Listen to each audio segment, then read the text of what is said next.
मतांची चोरी आणि चोरणारे दोन्ही पकडले। चोरांना हद्दपार करण्यासाठी मराठी माणसांसह अमराठीही एकत्र, कुणालाही हुकुमशाही नकोय। उद्धव ठाकरेंचा सत्ताधाऱ्यांवर निशाणा। नाशिकला मी पुन्हा येईन, मात्र भगवा फडकवूनच येईन। मातोश्रीवरील पक्षप्रवेशावेळी ठाकरेंचा निर्धार। तर भाजपच्या कार्यकर्त्यांना विनंती, इतिहासात पापाचे धनी होऊ नका, ठाकरेंचा खोचक सल्ला। आधी निवडणुका लवकर घ्या असं म्हणत होते, आता पराभव दिसू लागल्यानं निवडणुका पुढे ढकला म्हणतात। राज ठाकरेंच्या वक्तव्यानंतर एकनाथ शिंदेंची टीका। महाराष्ट्रात 1 कोटी मतदार घुसखोर, शहांनी घुसखोर मतदारांना बाहेर काढावं, इथून सुरुवात करावी, राऊतांची टीका। तर 1 कोटी मतदार बोगस म्हणजे निकाल बोगस मतदारांच्या हाती, राऊतांचा सरकारवर गंभीर आरोप। मतदार बोगस नव्हे तर विरोधकांचे आरोप बोगस आणि निराधार। विरोधकांनी 1 नोव्हेंबरला जनतेची माफी मागण्यासाठी मोर्चा काढावा, नवनाथ बन यांचा राऊतांवर निशाणा। महायुती म्हणूनच निवडणुका लढवणार, आगामी निवडणुकांबाबत आशिष शेलारांची भूमिका। तर आपलं कर्तव्य सोडून दुसऱ्यांबद्दल आक्रोश करणं हा विरोधकांचा रडीचा डाव, शेलारांची टीका। भाऊबंदकीचा संदेश मिंध्यांना अस्वस्थ करतोय, महाराष्ट्रावर एकीचा आणि शिवशाहीचा सूर्य उगवला। मनोमिलन नाटकाच्या टीकेवरून राऊतांचं शिंदेंना उत्तर। राऊतांना भाऊबंदकी मिटवायची असेल तर शिवसेनेचं प्रमुख पद राज ठाकरेंकडे द्यावं, 20 वर्षांनंतर पुन्हा संधी, राऊतांनी उद्धव ठाकरेंना सांगावं, भाजपच्या नवनाथ बन यांचा खोचक टोला। गुवाहाटीला जाऊन पूजा करणारे नरकासूर, आज एकनाथ शिंदेंची जयंती, जनता गद्दार नरकासुरांना पायाखाली चिरडून टाकल्याशिवाय राहणार नाही, संजय राऊतांकडून शिंदेंचा नरकासूर उल्लेख। तर जनता तुमच्याच अहंकार सुराचा वध करणार, नवनाथ बन यांचा राऊतांवर पलटवार। आमचा पक्ष निवडणूक आयोगाला मग भाजप मिंधे गटाला मिरच्या का लागतायत, राऊतांची टीका। तर भाजप उत्तर देत असेल याचा अर्थ आयोग आणि भाजपाची मिलीभगत, राऊतांचा निवडणूक आयोगावर हल्लाबोल। पुण्यातील जैन बोर्डिंग जमिनीच्या व्यवहाराला स्थगिती, जागेच्या व्यवहारावरून गंभीर आरोप झाल्यानंतर तातडीची सुनावणी घेत व्यवहाराला स्थगिती देण्याचे धर्मादाय आयुक्तांचे आदेश। शनिवार वाड्यात नमाज पठण केल्याचा राज्यसभा खासदार मेधा कुलकर्णींचा आरोप। तर संबंधितांवर गुन्हा दाखल करण्याची मागणी करण्यात आल्यानंतर विश्रामबाग पोलीस ठाण्यात अज्ञाताविरोधात गुन्हा दाखल। मेधा कुलकर्णींविरोधात अजितदादांची राष्ट्रवादी आंदोलन करणार, शनिवार वाड्याबाहेर आज दुपारी 4 वाजता राष्ट्रवादीचं आंदोलन, रुपाली पाटील यांच्या नेतृत्वात आंदोलन होणार। पुण्यात शनिवार वाडा परिसरातील मजार असलेल्या ठिकाणी पोलिसांचा बंदोबस्त, कायदा आणि सुव्यवस्थेच्या कारणास्तव पोलीस बंदोबस्त तैनात। 2 धर्मात तेढ निर्माण केल्याप्रकरणी मेधा कुलकर्णींवर गुन्हा दाखल व्हावा, अजित पवार गटाच्या नेत्या रुपाली ठोंबरेंची मेधा कुलकर्णींवर टीका। भाजपच्या केंद्रीय नेत्यांनी मेधा कुलकर्णींना समज द्यावी, शनिवार वाडा प्रकरणानंतर रुपाली ठोंबरेंचा मेधा कुलकर्णींवर निशाणा। पुण्यातल्या जागा गिळणारे जाग्या मोहोळ, माजी आमदार रवींद्र धंगेकरांचं ट्विट करून मुरलीधर मोहोळांवर केली टीका। मुरलीधर मोहोळ मला काहीही म्हणू देत, मात्र जैन बोर्डिंग समाजाच्या जागेच्या वादावरून मोहोळ कारवाईबाबत काहीही बोलले नाहीत, धंगेकरांची टीका। तर सर्वांनी मिळून जागा घशात घालण्याचा प्रयत्न केला, धंगेकरांचा आरोप। हिंदूंच्या धार्मिक स्थळावर नमाज पठण करण्याचा प्रकार कशासाठी, हाजी अलीला जाऊन हनुमान चालीसा पठण केलं तर चालेल का, वातावरण खराब करणारे जिहादी मानसिकतेचे लोक, नितेश राणेंचं वक्तव्य। पालकमंत्री शिरसाटांनी स्वतःच्या घरी बोलावून उपोषणकर्त्यांचं उपोषण सोडलं, शेतकऱ्यांच्या प्रश्नावरून उपोषण करणाऱ्यांना घरी बोलावून उपोषण सोडवलं। पालकमंत्र्यांच्या हस्ते ज्यूस प्यायचा अशी उपोषणकर्त्यांची इच्छा असते, उपोषणकर्ता घरी आल्यावर खेळीमेळीच्या वातावरणात उपोषण सोडलं, संजय शिरसाटांचं स्पष्टीकरण।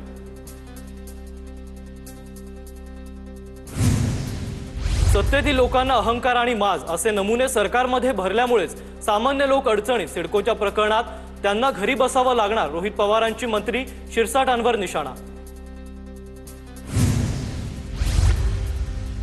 मनसेला मराठी माणूस आणि महाराष्ट्र गांभीर्यानं घेत नाही, निवडणुका आल्यानं फेक नरेटिव्हचा प्रयत्न दाखवण्यासाठी काम नसल्यानं विपर्यासाचं राजकारण, आशिष शेलारांची राज ठाकरेंवर टीका। निवडणूक आयोगाला प्रश्न विचारल्यावर भाजपला राग, जमिनींबद्दल बोललं तरी भाजपला राग, नेमकं कनेक्शन काय हे आशिष शेलार नितेश राणांनी स्पष्ट करावं, मनसे नेते संदीप देशपांडेंचा सवाल। हिंदू आणि मुस्लिम मतदार अशा भेद म्हणजे नितेश राणे आणि भाजपच्या मेंदूचा प्रॉब्लेम, आमच्यासाठी बोगस आणि खरा मतदार हे दोनच वर्गीकरण, मनसे नेते संदीप देशपांडेंची टीका। वाढवण बंदराबाबत राज ठाकरेंना चुकीची माहिती दिली, वाढवण बंदरात महाराष्ट्र सरकारचा 26% वाटा, मंत्री नितेश राणेंची माहिती। दरम्यान वाढवण बंदर विमानतळ हे सर्व कुणासाठी असा प्रश्न राज ठाकरेंनी काल पदाधिकाऱ्यांच्या मेळाव्यात केला होता। एखादा आमदार कापला तर शेतकऱ्याला आत्महत्या करण्याची वेळ येणार नाही, सरकार डुक्करासारखं, डुक्कर परवडलं पण सरकार नाही, बच्चू कडूंची टीका। इतरांना गुन्हा करण्यासाठी प्रवृत्त करण्याऐवजी बच्चू कडूंनी स्वतः एखाद्या आमदाराला मारावं, प्रसिद्धीसाठी अशी बेताल वक्तव्य करणं योग्य नाही, बच्चू कडूंच्या वक्तव्यावर मंत्री संजय शिरसाटांची प्रतिक्रिया। कापाकापीची भाषा करणं चुकीचं, रोहित पवारांचं वक्तव्य, तर कुठल्याही प्राण्याची उपमा सरकारला दिली तर त्या प्राण्याची बदनामी होईल, बच्चू कडूंवर प्रतिक्रिया देताना रोहित पवारांचीही सरकारवर टीका। बच्चू कडूंनी बालिशपणाची वक्तव्य बंद करावं, नाहीतर कापून टाकू, झोडून टाकण्याची प्रक्रिया लोकांना त्यांच्यावर करायला लावू नका, भाजप नेते प्रवीण दरेकरांची टीका। बच्चू कडूंनी अशा भाषा लोकशाहीत वापरणं योग्य नाही, संताप व्यक्त करायचा आहे तर लोकशाही मार्गाने आंदोलन करा, बच्चू कडूंच्या वक्तव्यावर मंत्री शंभूराज देसाईंची प्रतिक्रिया। सत्तेत नसताना किंवा आमदार नसताना कडूंना बोलणं योग्य वाटत नाही, बेताल वक्तव्य करण्याचा बच्चू कडूंचा प्रकार योग्य नाही, शिरसाटांची प्रतिक्रिया। शेतकऱ्यांसाठी लढलो म्हणून माझ्यावर 350 गुन्हे दाखल आहेत, आतापर्यंत किमान 4 कलेक्टर आडवे केले, मंत्रालयातील 3 सचिवांना ठोकलं, बुलढाण्यातील एका कार्यक्रमात बच्चू कडूंचं विधान। आयुष्य अंधारात, सरकार काय दिवाळी चांगली करणार, 5000 शेतकऱ्यांची दिवाळी चांगली होईल का, बच्चू कडूंचा सरकारला सवाल। राजकारण करण्याची ही वेळ नाही, बच्चू कडूंच्या वक्तव्यानंतर कृषी मंत्री दत्तात्रय भरणेंची प्रतिक्रिया। बच्चू कडूंना वेगळ्या पद्धतीची हवा लागलेली दिसते, आमचे देवाभाऊ काळजी घेतील, नितेश राणेंचं वक्तव्य, तर नितेश राणे हिंदुत्वावर बोलतो आणि राजस्थानला जाऊन नमाज पठण करतो, बच्चू कडूंचा पलटवार। सोलापुरात काँग्रेसचं पिठलं भाकरी आंदोलन, सरकारमुळे शेतकऱ्यांवर काळी दिवाळी साजरी करण्याची वेळ आली, आंदोलकांचा आरोप। 2 सप्टेंबरचा GR हा फक्त 4 जिल्ह्यांपुरताच, GR मुळे ओबीसी मधल्या खरा कुणबी समाजालाच प्रमाणपत्र मिळेल, ओबीसींना न्याय देण्याचा मनसुबा आम्ही पूर्ण करणार, बावनकुळेंचं वक्तव्य। GRचा ओबीसी समाजावर परिणाम होणार नाही, GR आला काय किंवा रद्द झाला काही फरक पडत नाही, कोण काय आरोप करतं त्याकडे मी लक्ष देत नाही, नागपूरमध्ये ओबीसी नेते बबनराव तायवाड यांचं विधान। नगरपालिकेच्या निवडणूक डिसेंबरला होतील, जानेवारीत जिल्हा परिषद पंचायत समितीच्या निवडणुका होतील, अजित पवारांच्या राष्ट्रवादीचे आमदार धनंजय मुंडेंची माहिती, मी कधीच निवडणूक हलक्यात घेत नाही, घेणारही नाही, धनंजय मुंडेंचं विधान। आमदार रोहित पवारांच्या नेतृत्वात पवारांच्या राष्ट्रवादीच्या वारकरी आघाडीकडून देहूमध्ये 1 दिवसीय लाक्षणिक उपोषण, तर सरकार 74 वरून शेतकरी आत्महत्या 7400 होण्याची वाट पाहतंय का, रोहित पवारांची टीका। काँग्रेसचं नागपूर महापालिकेविरोधात मनपा कार्यालयात आंदोलन, नागपुरातील कचरा आणि पाणी पुरवठा समस्यांसह इतर प्रश्नांवरून काँग्रेस आक्रमक। धाराशिवच्या परंड्यात मतदार यादीत घोळ, अनेक जाती धर्मांचे मतदार एकाच पत्त्यावर राहत असल्याचं समोर, परंडा शहरातील नागरिकांची नगरपालिकेकडे तक्रार।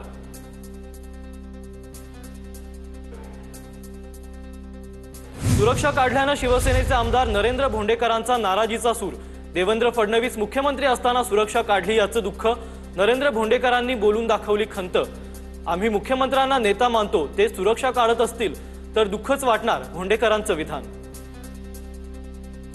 शरद पवार यांची बारामतीमधील वंजारवाडी गावाला भेट, यावेळी शरद पवारांनी वंजारीवाडीच्या MIDC कंपन्यांमधील कर्मचाऱ्यांच्या समस्या जाणून घेतल्या। मी भाजपचा आणि मोदीजींचा भक्त मुंबईत प्रवीण दरेकरांच्या दिवाळी पहाट कार्यक्रमात ज्येष्ठ दिग्दर्शक महेश कोठारेंचं विधान। मुंबईत नक्कीच कमळ फुलेल, महेश कोठारेंकडून विश्वास व्यक्त। रत्नागिरीच्या चिपळूणमध्ये खड्ड्यात फटाके फोडून सरकारचं नादुरुस्त रस्त्यांकडे लक्ष वेधण्याचा प्रयत्न। गुंड घायवायला सत्तेतील अनेक लोकांचं पाठबळ। सामान्यांना पासपोर्टसाठी महिने लागतात, मात्र गुंडांना पासपोर्ट बंदुकीचे परवाने लगेच मिळतात। रोहित पवारांची सरकारवर टीका। भाजपच्या माजी नगरसेविका संगीता गायकवाड यांचा ठाकरेंच्या शिवसेनेत प्रवेश। संगीता गायकवाड यांच्यासह इतर कार्यकर्त्यांचाही उद्धव ठाकरेंच्या हस्ते पक्षप्रवेश। नवी मुंबईत शिंदेंच्या शिवसेनेत अंतर्गत वाद। प्रमुख पदाधिकारी बंडू केणींची शिवसेना उपनेते विजय चौगुलेंच्या विरोधात रॅलीत विजय चौगुलेंविरोधात खालच्या शब्दात घोषणाबाजी।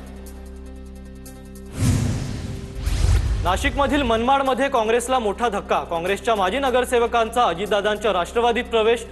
रवींद्र घोडेस्वार, संतोष अहिरे, संजय निकम, संजय भालेराव यांची काँग्रेसला सोडचिठ्ठी। वाशिममध्ये आगामी निवडणुकीच्या पार्श्वभूमीवर शिवसेना ठाकरे गटाच्या पदाधिकाऱ्यांची बैठक संपन्न। यावेळी वाशिम यवतमाळचे खासदार संजय देशमुखांनी कार्यकर्त्यांसह पदाधिकाऱ्यांशी संवाद साधला। धनंजय मुंडेंचं रेल्वे मंत्री अश्विनी वैष्णव यांना पत्र। परळी ते मुंबई अमृत भारत लातूर एक्सप्रेस सुरू करण्याची पत्रातून मागणी। नागरिक आणि भाविकांच्या सोयीसाठी परळीतून रेल्वे सुरू करण्याची मागणी।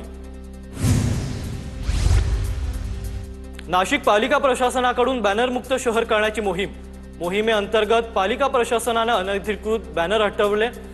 प्रत्येक वर्षी दिवाळीला दिसणारे राजकीय बॅनर यंदा मात्र गायब झाल्याचं चित्र। ठाण्यातील मानपाडामध्ये राजमाता जिजाऊ ऑक्सिजन पार्कचं लोकार्पण। उपमुख्यमंत्री एकनाथ शिंदेंच्या हस्ते ऑक्सिजन पार्कचं लोकार्पण। पंतप्रधान मोदींनी गोव्यात भारताची विमानवाहू युद्धनौका INS विक्रांतवर जवानांसोबत साजरी केली दिवाळी। पंतप्रधान मोदी दरवर्षी दिवाळी भारतीय जवानांसोबत साजरी करतात। मनसे अध्यक्ष राज ठाकरेंनी नातू कियानसोबत साजरी केली दिवाळी। राज ठाकरेंनी कियानसोबत फटाके फोडण्याचा आनंद लुटला। छत्रपती शिवाजी महाराज पार्क मैदानावर राज ठाकरे आपल्या नातवाला घेऊन आले होते। भंडाराच्या लाखणीमध्ये विद्यार्थ्यांनी दिला पर्यावरणपूरक दिवाळी साजरी करण्याचा संदेश। ग्रीन फ्रेंड्स नेचर क्लबचा उपक्रम। पुण्याच्या मंचर परिसरातील 5 महिलांनी दिवाळी फराळाच्या माध्यमातून 500 महिलांना रोजगार उपलब्ध करून दिलाय। यामुळे ग्रामीण महिलांच्या चेहऱ्यावर समाधानाचा उजेड झळकतोय। दिवाळीनिमित्त धुळ्यातील बाजारपेठांमध्ये मोठी गर्दी। शहरातील मुख्य बाजारपेठ असलेल्या आग्रा रोडवर लक्ष्मीपूजनासाठी लागणारं साहित्य खरेदीसाठी नागरिकांची लगबग। दिवाळीनिमित्त नवी मुंबईतील APMC मार्केटमध्ये झेंडूच्या फुलांची आवक। झेंडूच्या फुलांनी APMC बाजारपेठ बहरली। कमी प्रतीच्या झेंडूच्या फुलांना 80 ते 100 रुपये दर, तर उत्तम प्रतीच्या झेंडूला 100 रुपये किलो दर। सिंधुदुर्गात दिवाळी सणानिमित्त नरकासूर स्पर्धांचं आयोजन। या स्पर्धांमध्ये नरकासुराचे प्रतिकात्मक दहन। आमदार निलेश राणे जिल्हास्तरीय नरकासूर वध स्पर्धेचं केलं होतं आयोजन। जिल्ह्यातून 16 संघांचा स्पर्धेत सहभाग। जळगावमधील बाजारपेठेत झेंडूच्या फुलांना भाव नसल्यानं फुल उत्पादक शेतकरी चिंतेत। बाजारपेठेत मागणी असूनही भाव मिळत नसल्यानं फुल उत्पादक शेतकरी हवालदिल। सरकारने याकडे लक्ष देण्याची मागणी। दिवाळी सणाच्या निमित्तानं मनमाड बाजार समितीत झेंडूच्या फुलांचा लिलाव। झेंडूच्या फुलाला प्रति किलो 18 ते 25 रुपयांचा दर मिळत असल्यानं शेतकऱ्यांमध्ये निराशा। वाशिममध्ये झेंडू फुलांचं उत्पादन घटलं। फुलांचं उत्पादन घटल्यानं दरांमध्येही घसरण। खरीप हंगामात मोठ्या प्रमाणात पाऊस झाल्यानं पारंपरिक पिकासोबत फुलशेतीलाही मोठ्या प्रमाणात फटका। जळगावच्या 40 गावात कांद्याच्या दरात घसरण। आवक वाढल्यानं आणि बांगलादेशातील कांद्याची निर्यात बंद झाल्यानं कांद्यांचे दर घसरले। कांद्याला 700 ते 800 रुपये प्रति क्विंटल दर। अमरावती शहरातील नवसारी भागात कचऱ्याच्या समस्येवरून नागरिकांचं आंदोलन। रस्त्यावर कचरा फेकत आंदोलन। प्रशासनानं उपाययोजना करण्याची नागरिकांची मागणी। कोल्हापुरात मोठ्या किल्ल्यांची प्रतिकृती बनवण्याची परंपरा आजही कायम। कोल्हापुरातील 60 मारी फ्रेंड संकलन न किल्ल्यांची प्रतिकृती बनवली। यावर्षी 60 मारी केंद्र सर्कलनं प्रतापगड किल्ल्याची प्रतिकृती साकारली आहे। नाशिकच्या येवल्यातील नागडे गावात अज्ञात व्यक्तीने दुचाकी जाळली। अविनाश घेवर यांच्या मालकीची दुचाकी अज्ञाताने जाळली। मध्यरात्री 2 वाजण्याच्या सुमारास ही घटना घडली आहे। येवला शहर पोलीस ठाण्यात गुन्हा दाखल करण्यात आलाय। पालिकेकडून पाणी पुरवठा बंद ठेवण्यात आल्याने ऐन दिवाळीतच सांगलीत पाणी टंचाई। काँग्रेस आणि भाजपच्या नगरसेवकांची पालिकेवर धडक। यावेळी नगरसेवकांनी अधिकाऱ्यांना घेराव घालत धरणे आंदोलनही केले। गोंदिया वाहतूक पोलिसांनी 14 अल्पवयीन वाहन चालकांना पकडलं। अल्पवयीन वाहन चालकांकडून प्रत्येकी 5,000 रुपयांचा दंड आकारला। कायदा हातात घेणाऱ्यांची गय करणार नाही, पोलिसांचा इशारा। पत्नीची हत्या करण्याचा प्रयत्न करणाऱ्या पवन खांडेकरला 10 वर्षांचा सश्रम कारावासाची शिक्षा। गोंदिया जिल्हा अतिरिक्त सत्र न्यायालयाचा निकाल। पत्नीच्या चारित्र्यावर संशय घेऊन कुऱ्हाडीने केला होता हल्ला। मार्च 2022 मध्ये घडली होती घटना। पुण्यात फायटर कोंबड्यांची झुंज लावून जुगार खेळण्याचा प्रकार समोर। कोंबड्यांच्या झुंजीत जुगार खेळणाऱ्या टोळीला वानवडी पोलिसांनी अटक केली। पोलिसांनी केलेल्या कारवाईत तब्बल 5 लाखांचा मुद्देमाल जप्त। बीडच्या अहिल्यानगर अहमदपूर रस्त्यावर अपघात। ट्रकच्या धडकेनंतर एसटीची दुचाकी स्वारासह 2 जवानांना जनावरांना धडक। धडकेत दुचाकी स्वार गंभीर जखमी तर दोन्ही जनावरं दगावली। हिंगोलीच्या वसमत तालुक्यातील किंधोळ्या शेतीतील ऊसाला आग। आगीत 3 ते 4 शेतकऱ्यांचा ऊस जळून खाक। आगीचं कारण अद्याप अस्पष्ट। मुंबई नाशिक महामार्गावर इगतपुरीच्या वाढिवरे फाट्याजवळ भीषण अपघात। विरुद्ध बाजूने येणाऱ्या कारची आयशर टेम्पोला धडक। अपघातग्रस्त कारमधील 3 जण गंभीर जखमी। जखमींवर नाशिकमध्ये उपचार सुरू। चंद्रपूरच्या चिमूरमध्ये नापिकी आणि दर घसरल्यामुळे शेतकऱ्यांना शेतीतील सोयाबीनचा ढीग पेटवून दिला। अतिवृष्टीनंतर हाती लागलेल्या पिकातून मजुरांचा खर्चही निघत नसल्याने शेतकऱ्यांना नुकसान भरपाई देण्याची मागणी। बीडच्या परळीत नैसर्गिक शेती अभियानाअंतर्गत बांबू लागवड आणि फळ प्रक्रिया कार्यक्रमाचे आयोजन। कृषी मूल्य आयोगाचे अध्यक्ष पाशा पटेल यांचा शेतकऱ्यांना मार्गदर्शन। अतिवृष्टीसह पुरामुळे जिल्ह्यातील 22,000 हेक्टरवरील पिकांचं नुकसान। 52,889 शेतकरी बाधित। नुकसानग्रस्तांना आर्थिक मदत देण्यासाठी शासनाचा 34 कोटी रुपयांचा निधी मंजूर। नागपूरमध्ये ऐन दिवाळीत पावसाची शक्यता। वातावरण कोरडं असलं तरी 21 ते 23 जून दरम्यान विदर्भातील बहुतांश जिल्ह्यात हलक्या फुलक्या पावसाची शक्यता। जालना जिल्ह्यातील 28,000 हेक्टरवरील मोसंबीचं क्षेत्र धोक्यात। मोसंबी फळबाग उत्पादक शेतकरी संकटात। मागच्या काही दिवसांपासून सुरू असलेली फळबाग आणि कवडीमोल भावामुळे शेतकरी चिंतेत।